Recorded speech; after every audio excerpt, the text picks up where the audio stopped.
au niveau national comme au niveau provincial. Messieurs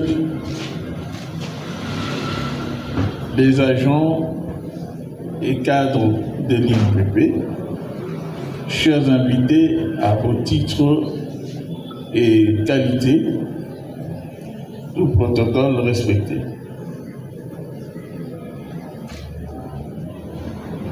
C'est un grand jour pour l'histoire de la République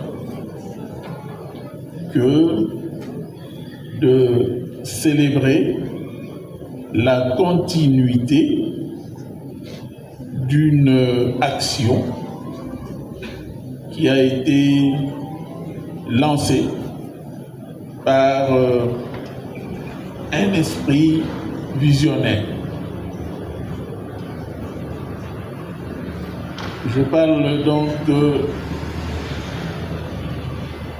de Mbutamuntu Charles Kusolokele,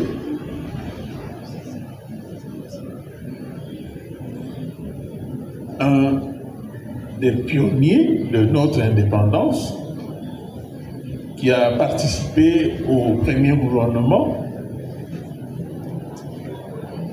qui a assumé des fonctions qui, à ce moment-là, lui ont suscité des idées qu'il a pu faire accepter à l'autorité suprême du pays à l'époque,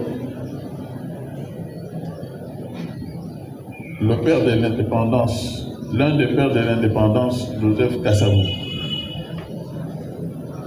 d'avoir créé ce cadre où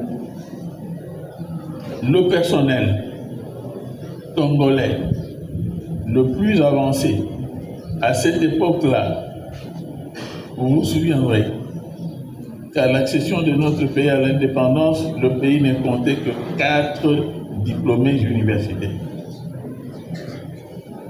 Et que la plupart de ceux qui étaient chargés de prendre la relève des Belges,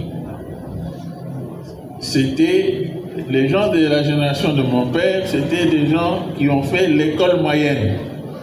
Après 7 ans d'études primaires, 4 ans d'école secondaire, axé sur un métier, soit comptable, soit enseignant, soit infirmier.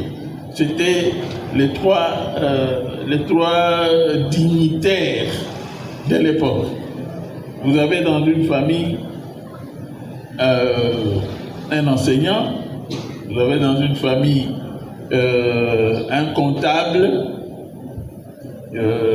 qui savait tout cela, qui maîtrisait très bien la grammaire de Maurice Grévis, qui utilisait ce qu'on appelait à l'époque le parfait secrétaire, qui savait jongler avec les expressions françaises et latines. Voilà ce qu'était le pays entre 1960 et 1964. Et qu'il fallait, à ce moment-là, penser à renforcer les capacités de ceux qui ont succédé brutalement au cadre belge. Dans le documentaire qui vient de passer, on a rappelé la vision que j'ai depuis le début, quand ce mandat nous a été confié. Je me suis inscrit dans l'application de la métaphore d'une course à relais. C'est parmi les Jeux olympiques un des sports que j'aime beaucoup parce que c'est un sport collectif, à part le football bien sûr.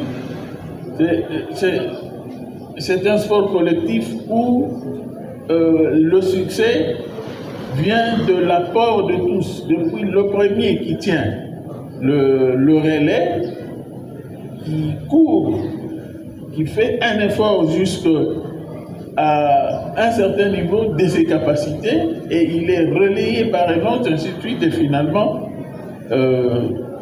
quand on arrive à la fin, la médaille d'or qui est obtenue est le fruit de tous les coureurs, depuis le premier jusqu'au dernier. C'est dans cet esprit-là que nous avons, à notre arrivée, présenté des ambitions. Des ambitions dans plusieurs axes. Nous avons pensé à ce moment-là de passer notre mandat sous le signe de la modernisation de la gestion. Et dans ce cas-là, nous avons orienté cette modernisation par la modernisation des processus internes et pédagogiques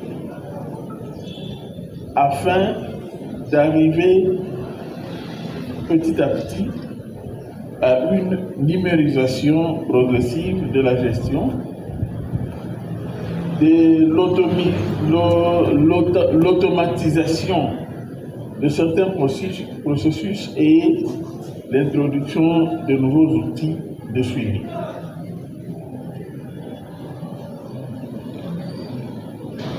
Nous nous sommes fixés comme autre objectif l'amélioration de la gouvernance.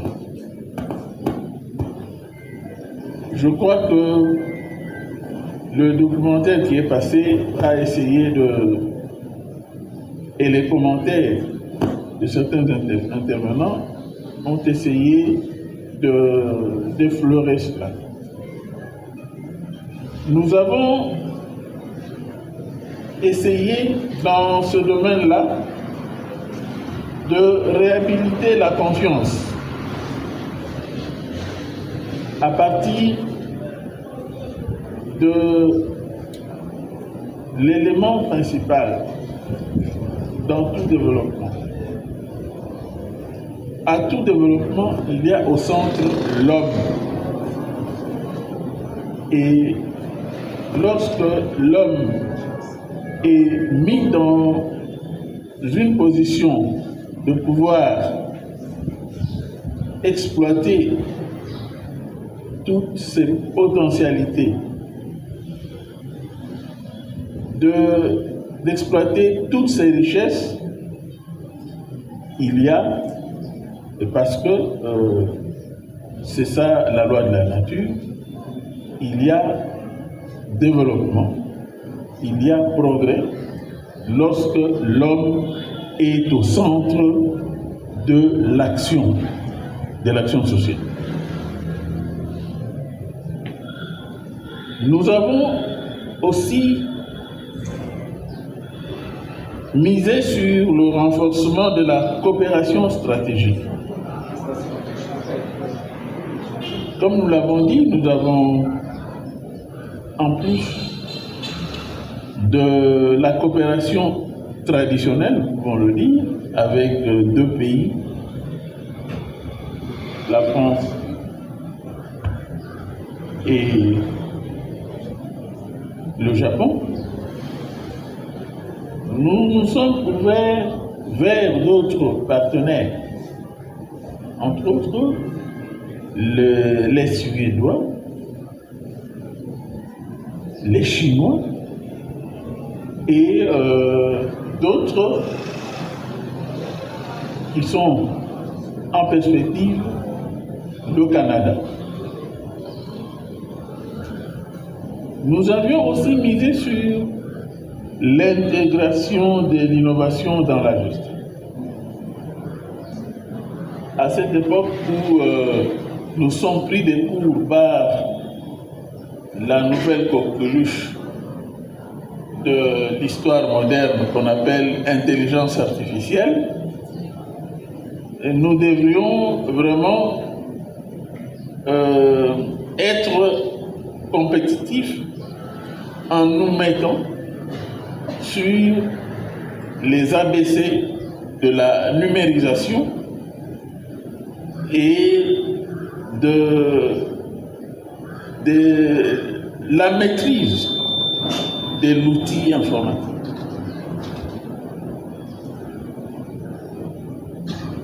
Nous avons misé sur l'amélioration des conditions de travail. Nous nous y attelons depuis que nous sommes là. Comme c'était dit, nous avons visé que l'homme qui est au centre de toute action sociale soit placé dans des conditions où il peut déployer, pour employer une expression de la Bible, exploiter tous ses talents, comme il est dit dans la parabole des talents. Le peu qu'on a doit être fructifié.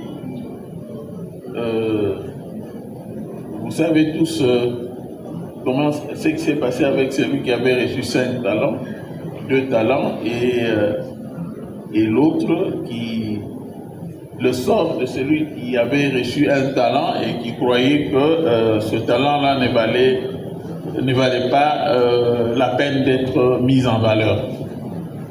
Chacun de nous a quelque chose à mettre en valeur, faisons-le, et nous allons aller vers l'épanouissement.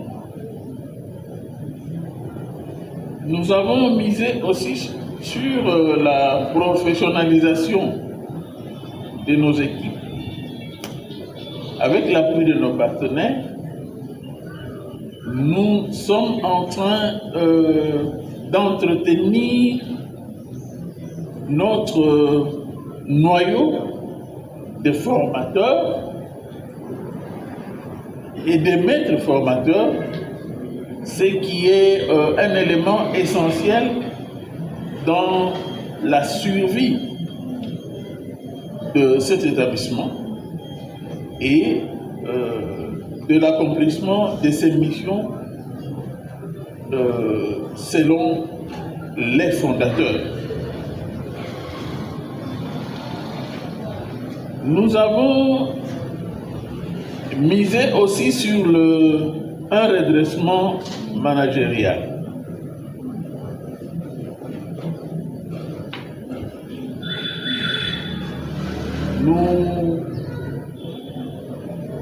Nous allons donc nous avons trouvé une institution, je dirais, divisée sur le plan de la cohésion interne. Et dès le départ, nous avons dit, comme le disait un des grands hommes de notre pays, feu le maréchal Mobutu, nous ne sommes ni à gauche ni à droite. Je pourrais même ajouter ni même au centre. Nous avons pensé que nous sommes arrivés et que notre réussite dépendra de l'utilisation à bon escient de toutes les ressources humaines trouvées, parce que ayant dans l'histoire toutes ces ressources humaines contribué à la situation d'avancement ou l'état de développement de l'institution que nous avons trouvée.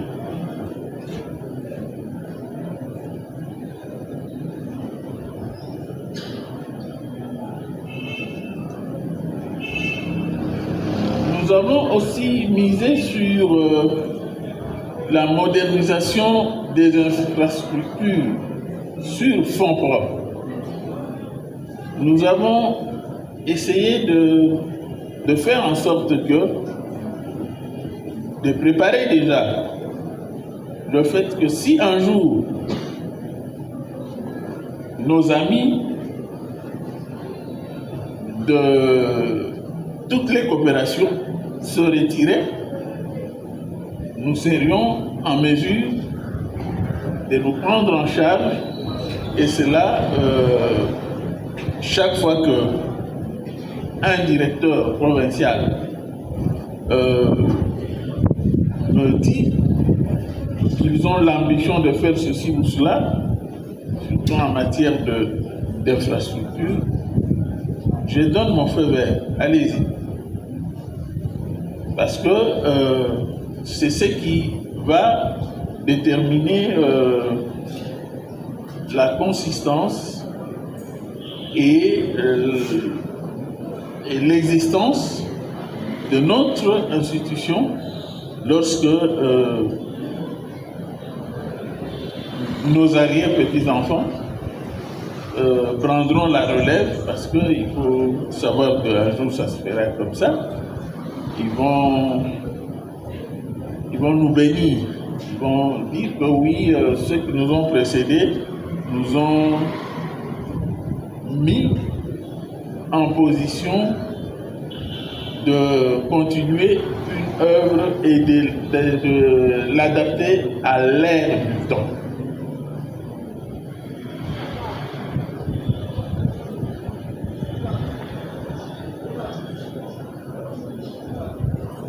Nous avons misé aussi sur l'expansion de la coopération stratégique internationale.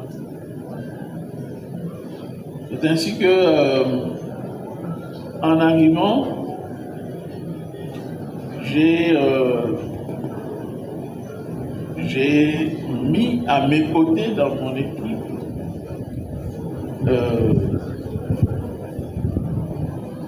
un diplomate comme conseiller chargé de la coopération, parce que n'oubliez pas, chaque fois qu'il y a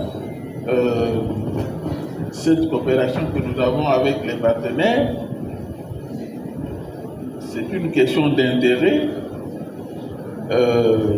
Les uns et les autres ne viennent pas vers nous pour nos beaux yeux, mais ils viennent pour leurs intérêts, et il faudra que nous sachions comment défendre les nôtres dans cette interaction-là.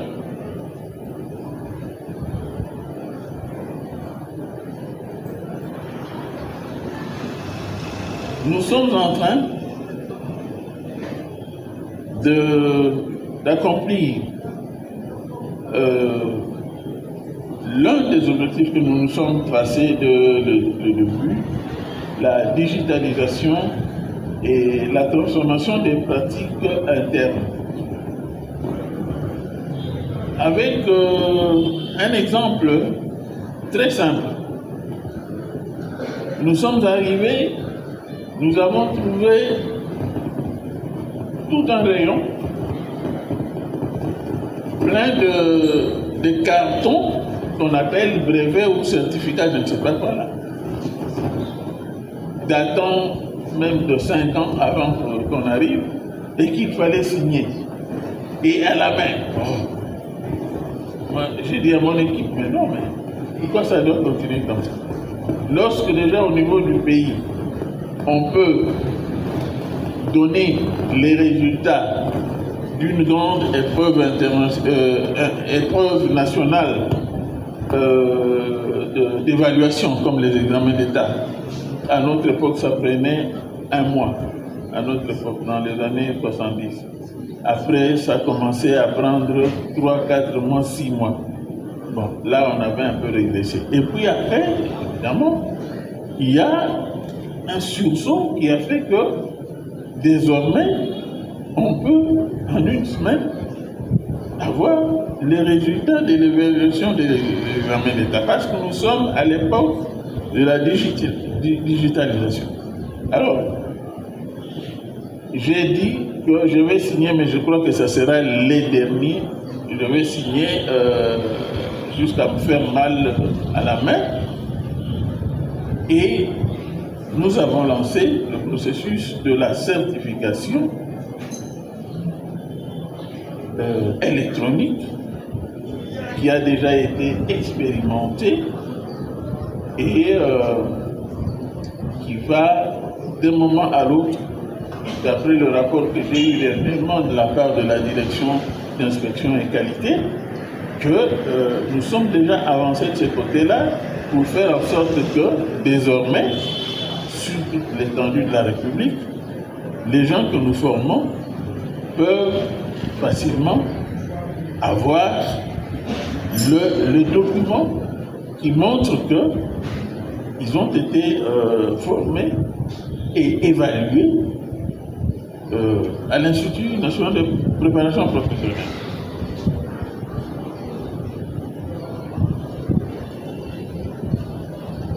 Nous avons aussi amorcé la réforme du cadre organique et de la convention collective. Tous ces travaux sont déjà faits et d'ailleurs, au début, dans 2 semaines, je crois, nous allons nous retrouver ici et cela est inscrit dans le cadre des activités du 61e anniversaire. Nous allons signer une nouvelle convention collective améliorée et adaptée aux conditions actuelles. Et nous allons aussi publier à ce moment-là le nouvel organigramme de l'INPP.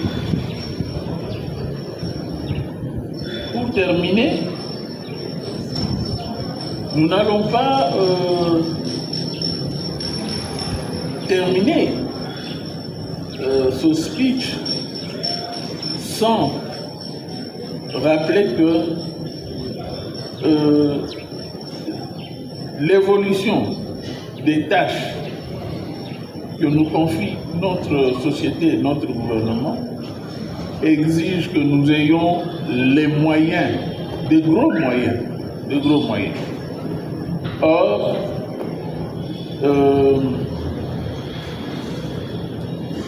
nous l'avons déjà répété plus d'une fois, le gouvernement propriétaire de l'INPP est encore dans la léthargie. Nous essayons de le lui rappeler chaque moment. Alors, nous avons, pour combler ce déficit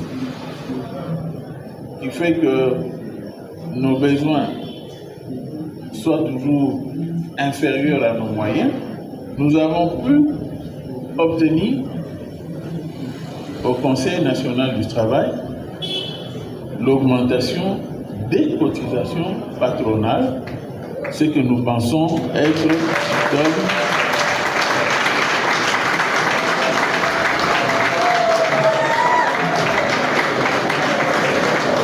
ce qui va nous permettre d'avoir aussi les moyens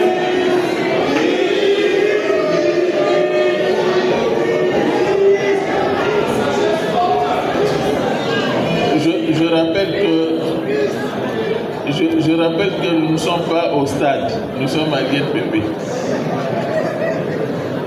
Bon, avec une bonne gestion et un grand effort de captage qui nécessite pour nous de renforcer la direction des recouvrements et tous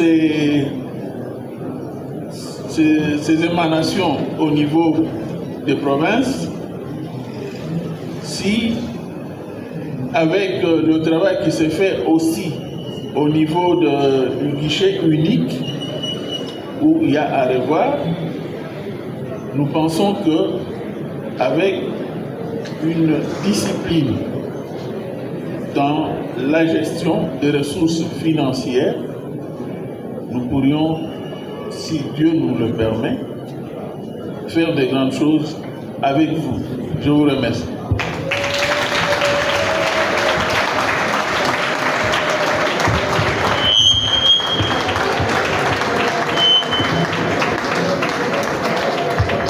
Merci. Merci. Merci, monsieur le DG, pour ce discours très...